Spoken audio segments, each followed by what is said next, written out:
Je disais ce matin que les communautés contemplatives sont les sources de renouvellement pour une Église qui est encore une source de sagesse.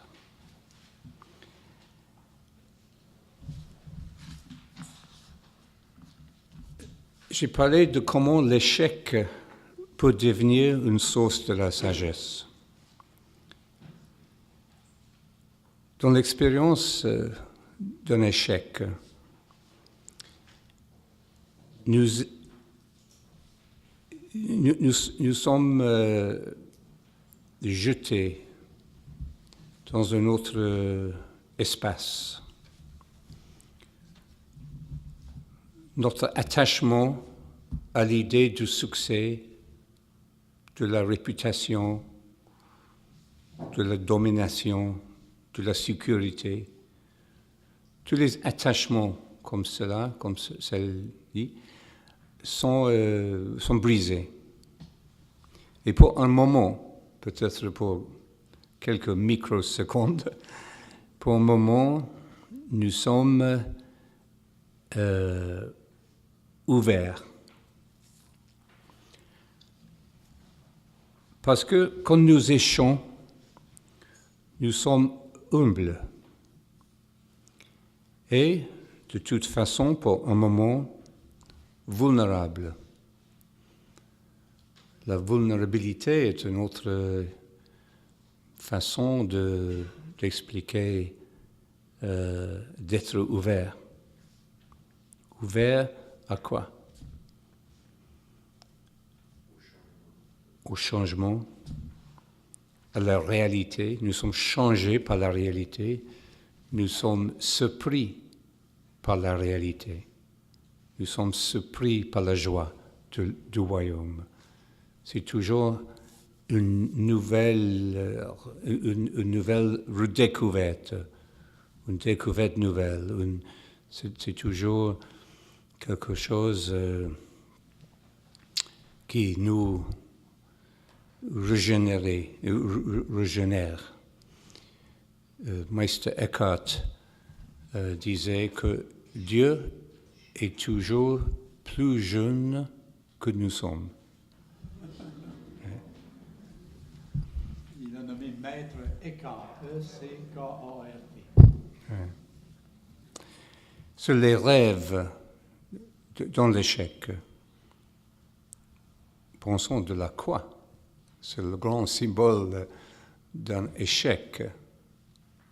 Un échec de son mission. Un échec de son enseignement, de son essai de persuader ses auditeurs. Hein? Les rêves, dans un échec, les rêves, les fantaisies sont brisés. Nos illusions sont déconstruites, exposées. Et nous sommes prêts d'apprendre quelque chose de nouvel. C'est un moment de la douleur, parce que nous avons perdu quelque chose. Et nous ne savons pas ce qui vient. Mais la sagesse peut entrer à ce moment, ou mieux peut-être la sagesse est révélée comme déjà présent en nous. Ça, c'est la signification de la souffrance.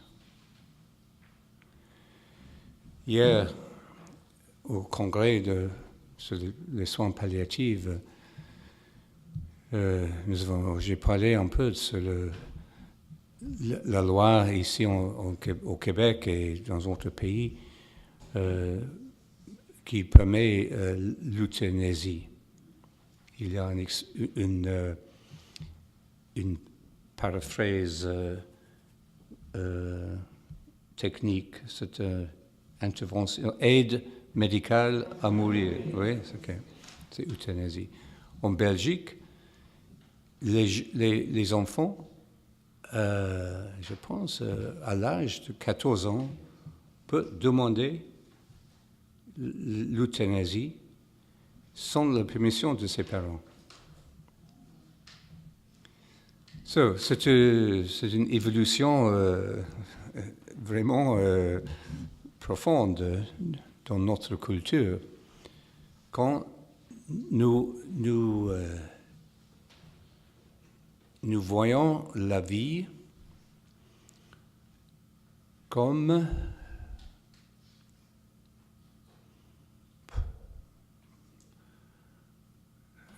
une question du succès ou d'échec. Et comme nous interprétons notre expérience comme un échec final, et dans un échec, on sent une finalité de tout échec. Yes? Quand nous sentons que nous sommes arrivés au fin, un échec sans la possibilité d'un autre renouvellement, une autre phase, nous pouvons dire, ça c'est la fin, la vie est finie, la vie n'a pas la n'a plus signification. Personnellement, je sens que dans la loi, on a le droit de choisir. Ça, c'est la liberté sociale, politique. Mais dans notre culture, nous avons décidé, ou la majorité ont décidé que on peut dire quand est le moment de terminer la possibilité de redécouvrir ou de découvrir un autre niveau de la signification de la vie.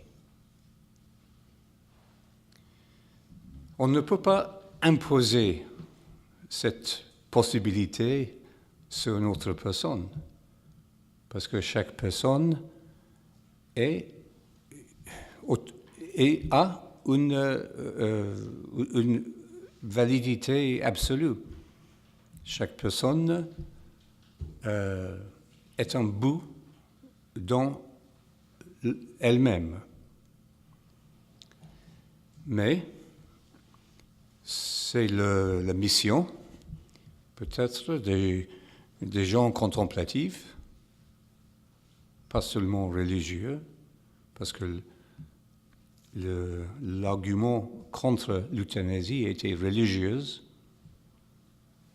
mais c'est la mission, c'est la responsabilité des gens d'une orientation plus intérieure, plus contemplative, à travers toutes les religions, en effet, de rappeler la société que dans l'échec, nous pouvons trouver,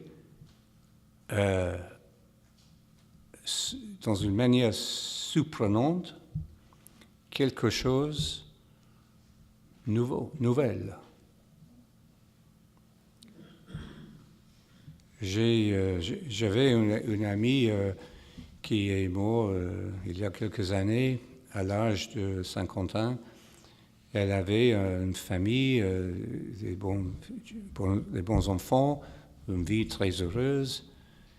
Elle avait un cancer. Elle était diagnosée avec une prognose de 6 mois. En effet, elle elle a vécu, elle a vécu pour 19 mois. Et durant ce temps, son mariage et la relation avec les enfants et la relation avec la communauté de la méditation étaient approfondies d'une manière étonnante. Elle est devenue quelqu'un brillante. Mais c'était un temps de beaucoup de souffrance. Il y avait beaucoup de traitements très pénibles. Mais j'avais une conversation avec elle et son mari quelques semaines avant son mort. Et elle disait, c'était une année très, très difficile, mais I would willingly,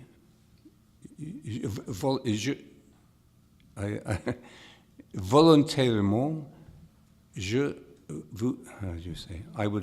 passerai une autre fois par cette année, volontairement, à cause de ce que j'ai découvert, ce que j'ai appris. Elle vivrait une autre année semblable à cause qu'elle avait vécu ce qu'elle avait vécu. Oui. La signification de la souffrance.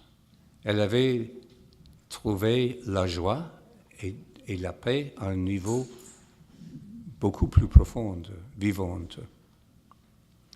Alors, ce n'est pas toujours la même chose, et je pense que dans une société séculaire, et c'est mieux, c'est bon de vivre dans une société séculaire qui veut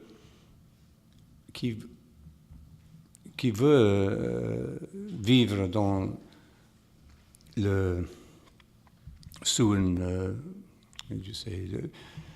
au Moyen Âge, avec des papes, avec l'Inquisition, ou avec le Taliban.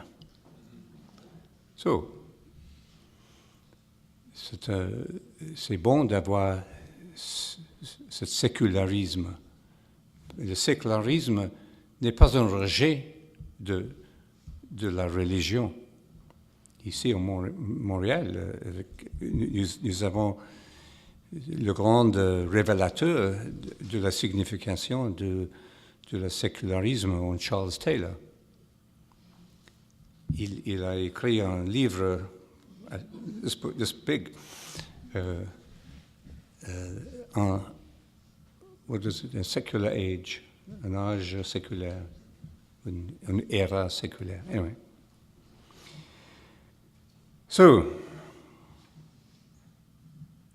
Donc, l'échec n'est pas le fin.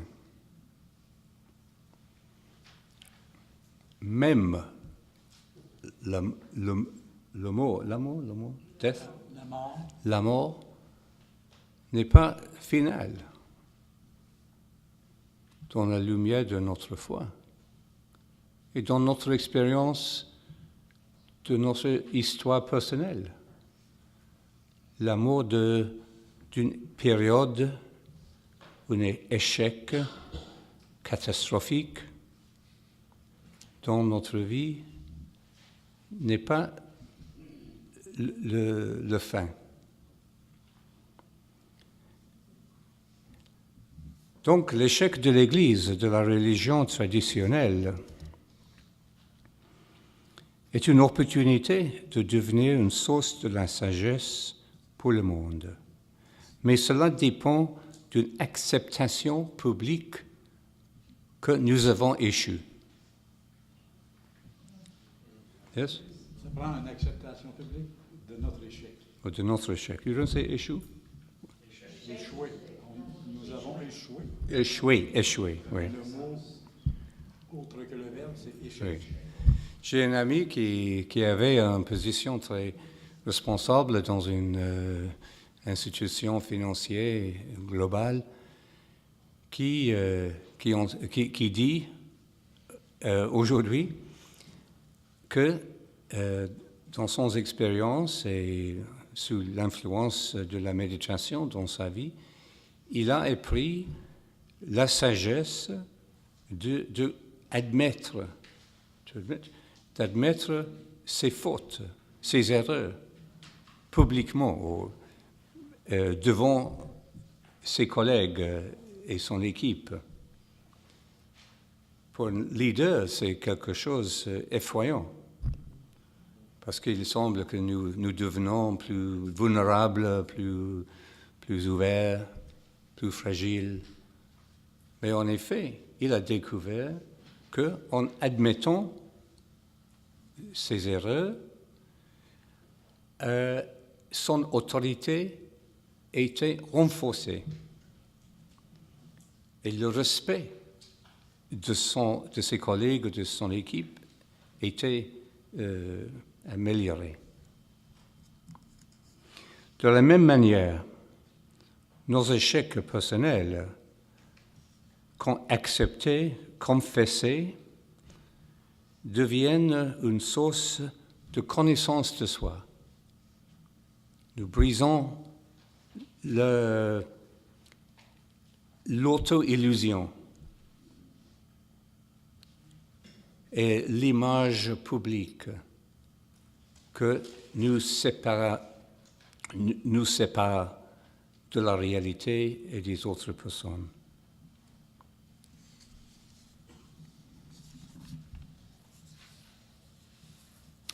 Dans ce contexte, on peut redécouvrir la puissance et la signification de l'écriture.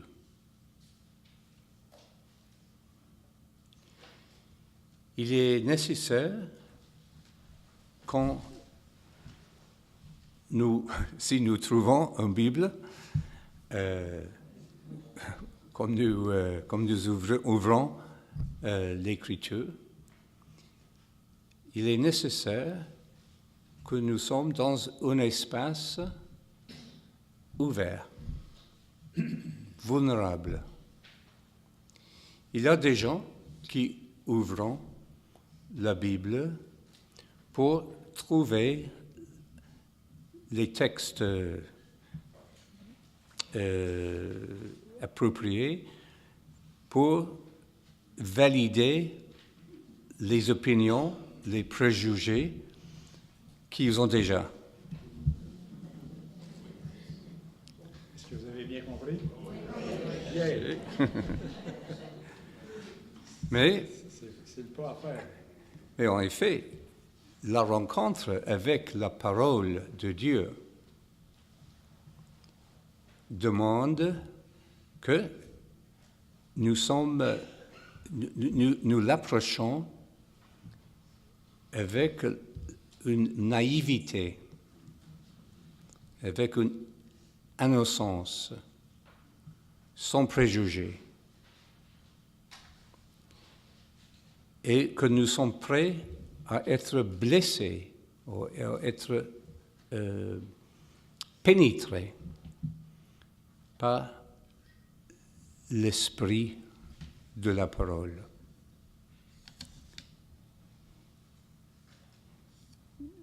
La redécouverte de la manière de lire l'Écriture est nécessaire et fondamentale à le renouvellement de l'Église et de la religion. Parce que nous avons perdu cet art de lire l'Écriture.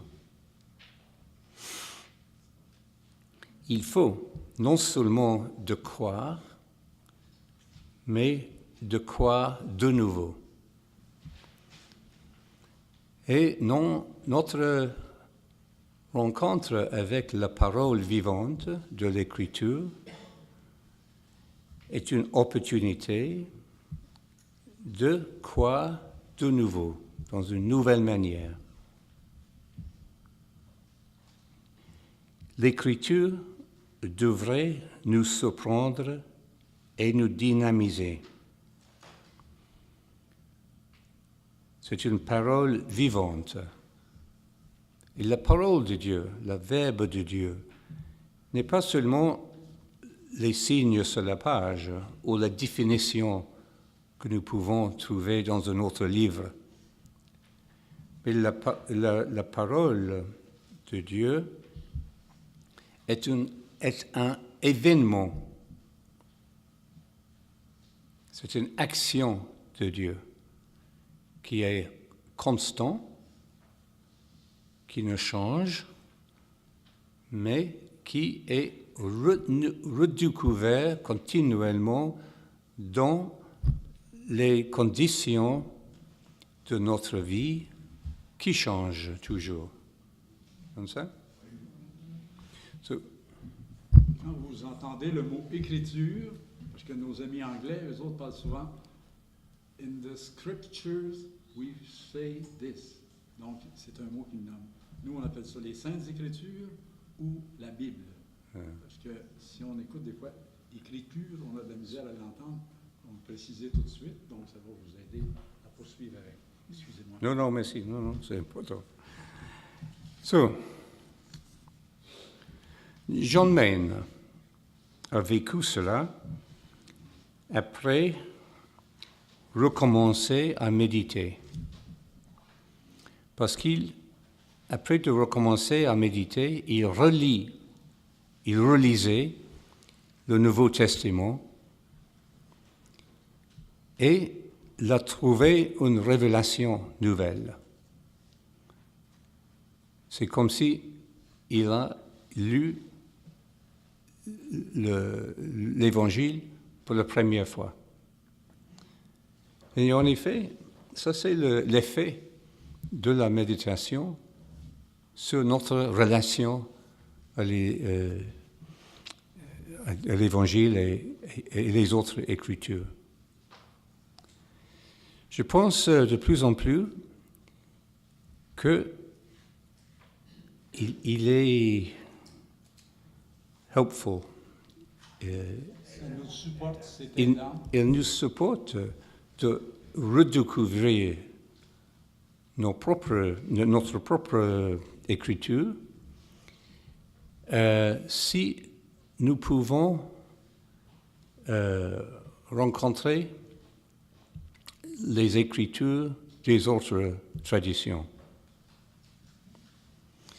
Parce que nous pensons, beaucoup de gens pensent qu'il a entendu beaucoup de fois les lectures de la Bible, de l'Évangile. Nous les connaissons. Ils ont devenu, how do you say, stale. Ils ont perdu le fraîcheur. La saveur. La saveur. Ah, la saveur. C'est plus poétique. Oui, non, j'ai quelque chose à dire de Sauveur, mais je l'ai oublié. Juste une nuance. Oui. Quand tu parles d'écriture, c'est dans d'autres organisations. Et souvent, quand on lit John Maine, il parle des Upanishads. Non, c'est pas vrai. Non, c'est pas vrai. OK, let's begin again. Quand John Maine a recommencé à méditer, il a relu la Bible et le Nouveau Testament. Et il semblait qu'il a redécouvert pour la première fois. Il a découvert pour la première fois. Évidemment, il a lu continuellement pour toute la vie. Mais c'est une révélation fraîche et directe. Okay. Pour lui, c'est l'effet de la méditation. Ce sont lecture de la Bible. C'est exactement la même expérience racontée par Jean Cassien après commencer à prier avec le mantra. il le décrit dans le 10e conférence sur la prière, où il donne la méthode du mantra, de la formule. Il disait que nous étions étonnés par la lecture de l'Écriture, de la Sainte Écriture. Nous avons trouvé que la méditation était plus difficile que nous avons attendu, hein, mais nous avons découvert que la Bible était quelque chose nouvel, comme si nous l'avons écrit nous-mêmes. Il y a une résonance directe entre son expérience et la parole qu'il a rencontrée dans les Écritures. Et nous avons pu de voir au cœur même de la signification des textes. Non, j'ai dit que pour nous, et peut-être pas pour nous, mais pour beaucoup de gens qui pensent que les Écritures bibliques sont ne sont pas intéressants, sont inouïs, sont familiers, sont morts. Pour eux, et peut-être pour nous, ça sera intéressant de lire les autres Écritures, dans les autres traditions, dans le bouddhisme, dans les Upanishads, etc. C'est ce que je voulais dire tantôt, il y a d'autres textes. Yeah, but non, ce n'est pas le mot. Ce n'est pas le mot. C'est différent, complètement différent. John Mayne a commencé à méditer quand il était un jeune homme en Malaisie. Il a rencontré un moine indien qui l'a frappé beaucoup de son spiritualité. Et il a commencé à méditer avec lui comme chrétien. Il était chrétien. Et John Mayne est très confiant de sa foi.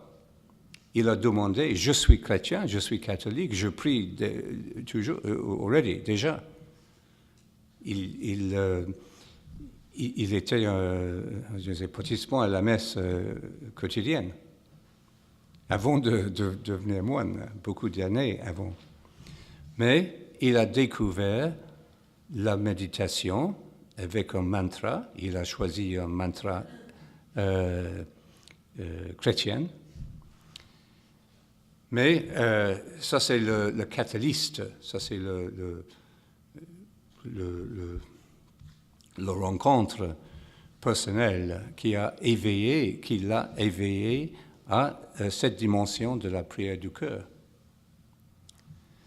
Puis, quand il est devenu moine, dans les 50, les années 50, son maître de novice l'a instruit d'arrêter la méditation, parce qu'elle n'est pas chrétienne. Et pour lui, comme pour beaucoup des gens dans l'Église à ce temps, cette méthode, cette approche à la prière était either or, soit non chrétien ou quelque chose de très très élevé, seulement pour les mystiques. Pour lui, comme novice, son maître de novice, qui était un moine très saint, l'a instruit d'arrêter la méditation. Lui a suggéré fortement d'arrêter ça. Oui. Alors, À ce temps, les moines étaient obéissants. Il a arrêté la méditation et plus tard, après qu'il a recommencé à méditer, il disait, how do you say, he didn't complain, Il s'en est pas plaint, là. mais il disait, j'ai revenu à la méditation sur les thèmes de Dieu, pas sur mes propres thèmes. Il était content avec cet échec, cette interruption. Toute sa créativité venait de Dieu et non de lui, par rapport à la parole.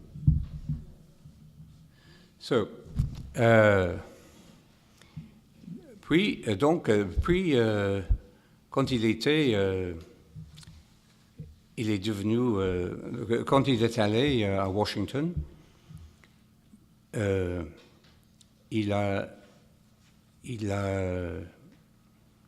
commencé à méditer de nouveau parce qu'il a commencé à relire les conférences de Cassien. Et à ce moment, parce que toute chose dépend sur le moment, il y a un moment d'apprendre quelque chose.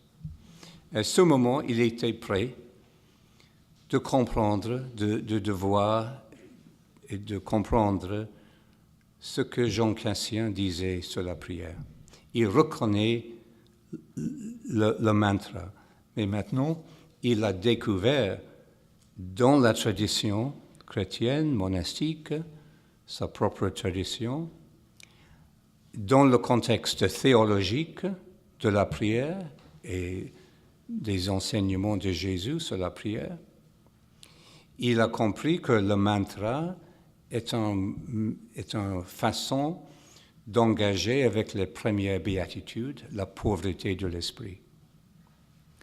Et comme Jean Cassien, il a découvert que la pratique de la méditation, de la pauvreté du mantra, était enrichissant. Et comme Jean Cassien, il a expérimenté une nouvelle découverte de son écriture chrétienne ou biblique. OK?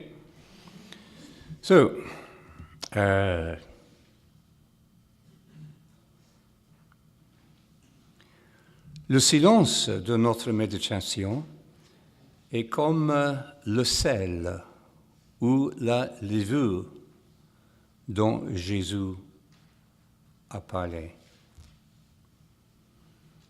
Le royaume de Dieu, c'est comme le ciel, comme le sel, comme la levure. Le silence, la pauvreté de la méditation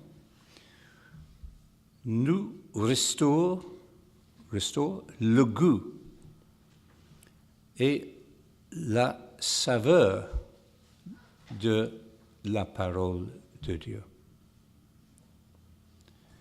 Et aussi, il restaure le goût, le saveur des rituels sacramentaux, la religion elle-même, les autres formes de la prière. Et pour cette raison, le Lectio Divina, cette façon de lire la Bible, le Lectio Divina accompagne la méditation dans la vie chrétienne, dans nos vies spirituelles. Et c'est l'image du sel, c'est intéressant, l'idée d'un goût, hein? Une saveur. Un saveur. La sagesse est dans la dégustation. La sagesse est quelque chose que nous mangeons. Ce n'est pas... nous ne devenons pas sages par lire le menu, mais par manger le repas. La sagesse vient par la dégustation de ce que nous mangeons. Et la langue elle-même le révèle, cette connexion. En latin, sapientia,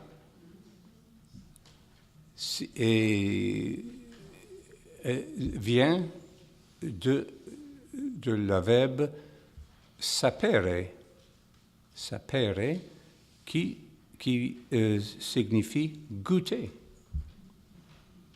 Sapientia est un goût actuel, personnel, vivante de la réalité.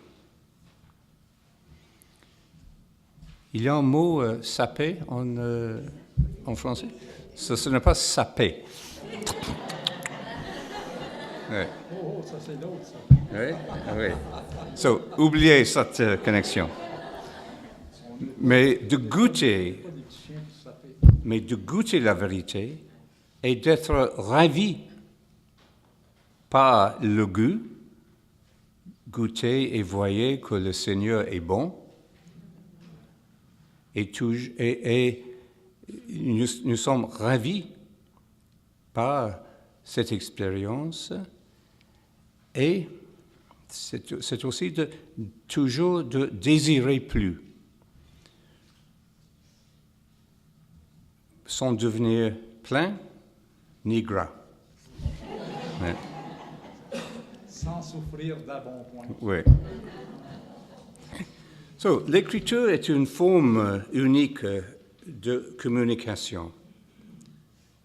Et nous avons perdu, dans notre culture, la façon de lire cette forme de communication. Ce n'est pas information. Ce n'est pas pour l'amuser. Ce n'est pas seulement pour stimuler notre intelligence. C'est quelque chose de plus.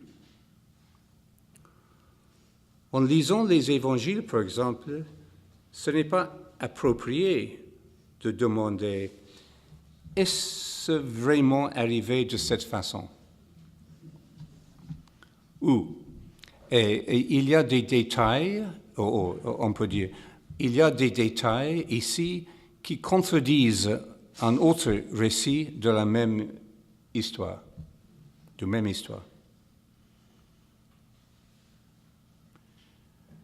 Ou a-t-il vraiment marché sur l'eau? Est-ce que ce miracle de la guérison est arrivé exactement comme décrit ici? Ces réponses sont valides, mais ce n'est pas très intéressant et elles ne sont pas. Ils contribuent à une réduction plutôt qu'un enlargissement de la signification. C'est réduire la parole à sa plus simple expression au lieu de l'enrichissement qu'on peut y découvrir. Il y a des moments dans les évangiles, quand nous rencontrons, ou il semble que nous le rencontrons, un aperçu, un moment direct de l'histoire originelle. Mais très rarement. Et peut-être, par exemple, quand Marie est venue avec les frères de Jésus pour l'emmener parce qu'elle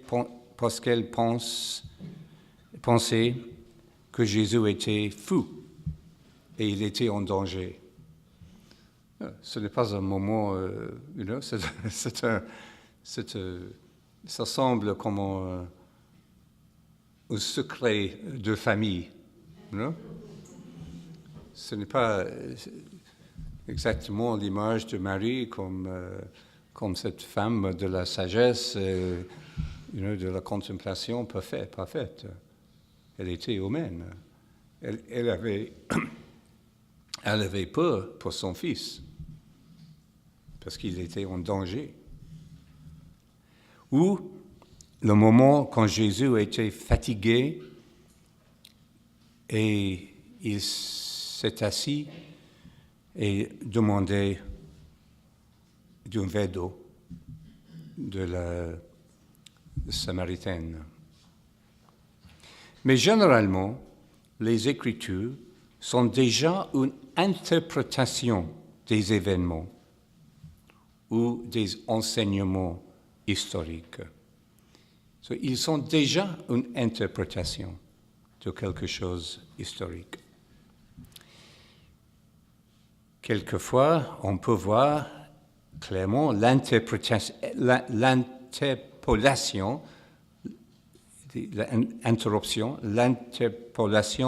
d'un éditeur après le fait, peut-être 50 ans après. Mais généralement, les Écritures sont déjà une interprétation et nous devons interpréter l'interprétation. Si nous cherchons quelque chose exact, historique, comme ça sera un échec. Ce n'est pas une approche utile ou appropriée. Et c'est pourquoi l'Écriture est une rencontre mystérieuse. Parce que nous entrons dans le travail mystérieux d'interpréter la parole, de devenir plus proche au mystère de Dieu. En rencontrant le mystère de Jésus. Avec un sentiment d'entrer dans une autre dimension du temps. Et une autre dimension de l'espace. En présent, dans l'Écriture, nous entrons dans un présent au-delà du temps chronologique. C'est une autre forme de maintenant, une autre forme de la présence. C'est pourquoi nous disons, la tradition nous dit que le Christ est présent dans les mots de l'Évangile. Un maintenant qui change tout le temps et pourtant est toujours le même. Il change tout le temps parce que nous changeons. Parce que chaque fois que nous ouvrons la page, nous sommes différents.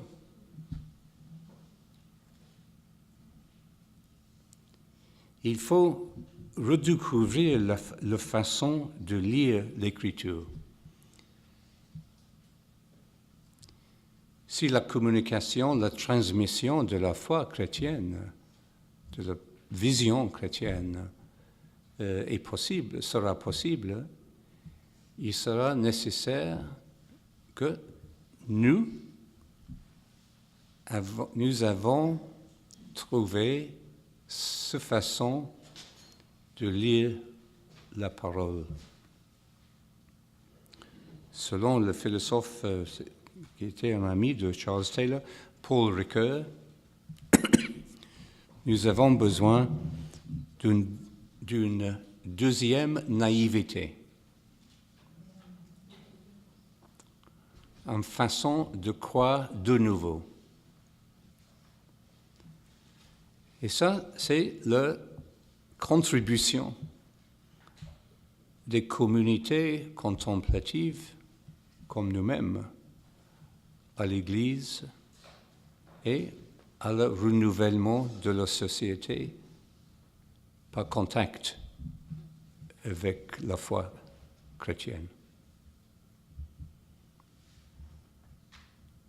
Seulement de cette façon pouvons-nous éviter les deux extrêmes de notre temps. L'extrême du cynicisme, du rejet de toute signification, de toute valeur, et au contraire, le littéralisme, le fondamentalisme.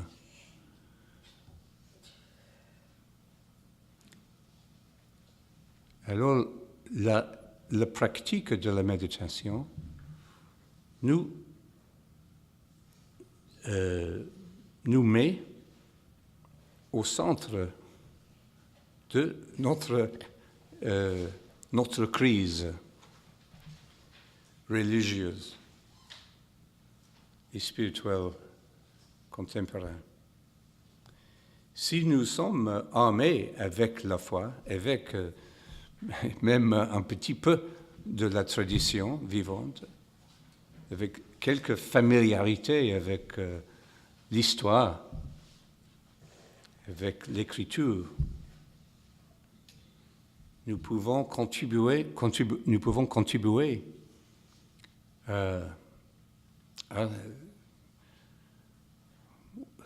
au salut de notre monde en crise.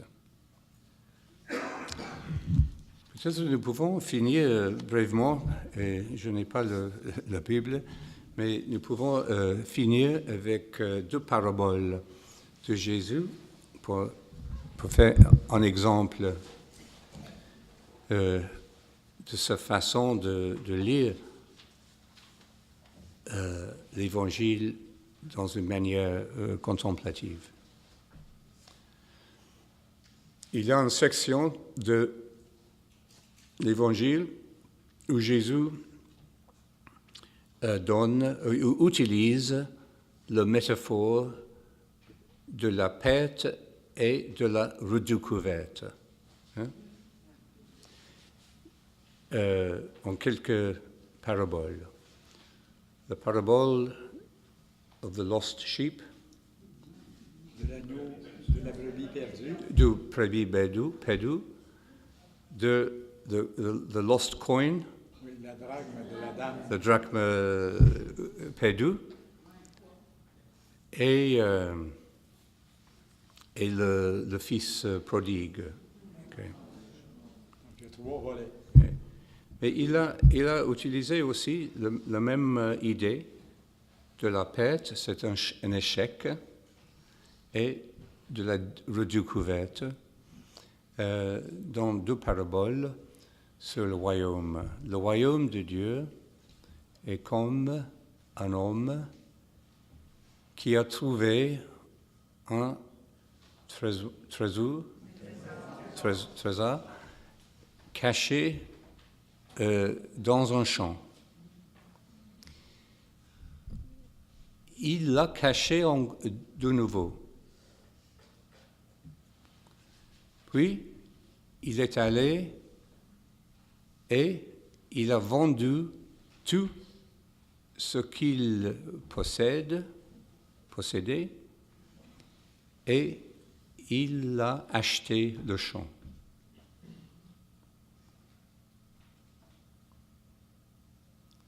Ok, de nouveau. Le royaume de Dieu est comme un homme qui a trouvé un trésor caché dans un champ. Il l'a caché encore. Pourquoi? Il l'a caché encore et il s'est allé et vendu tout ce qu'il possédait et il a acheté le champ. Il a acheté le champ. The field. Le champ. Yeah? Non, le champ. Le champ. OK. Immédiatement, il donne un autre parabole, très semblable, mais différent.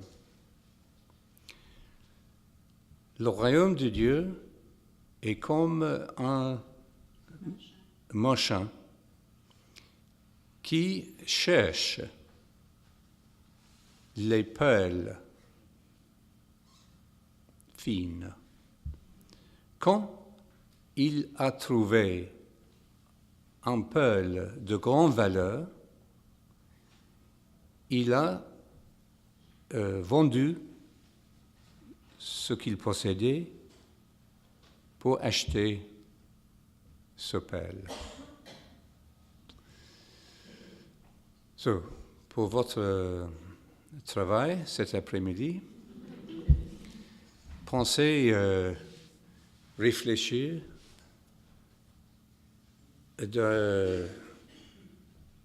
soigneusement sur ces deux paraboles. Pourquoi? C'est quelques questions pour vous aider. Quand Jésus dit « le royaume de Dieu est comme », dans quelle manière est le contenu ou quelle partie du contenu des paraboles reflète la nature du royaume de Dieu? C'est toute l'histoire ou une partie? Par exemple, est-ce que le trésor est le royaume? Ou l'achat du champ? Dans quelle manière est-ce que l'on peut dire que cet exemple est comme le royaume? En particulier, vous pouvez réfléchir à la signification de recacher le trésor. Hein? Trésor. Il l'a trouvé puis il l'a recaché. Vous trouvez, oui. OK. Pourquoi? Oui, je pensais plus tard. Et en comparaison, en contraste avec le parabole du marchand, qu'est-ce que c'est la différence? Il y a une différence particulière entre les deux. Il ne répétait pas lui-même. Ils ont des éléments identiques, mais aussi, différent. aussi quelque chose, un différent accent, un différent, quelque chose de différent, quelque chose de plus. Et la comparaison était très intéressante.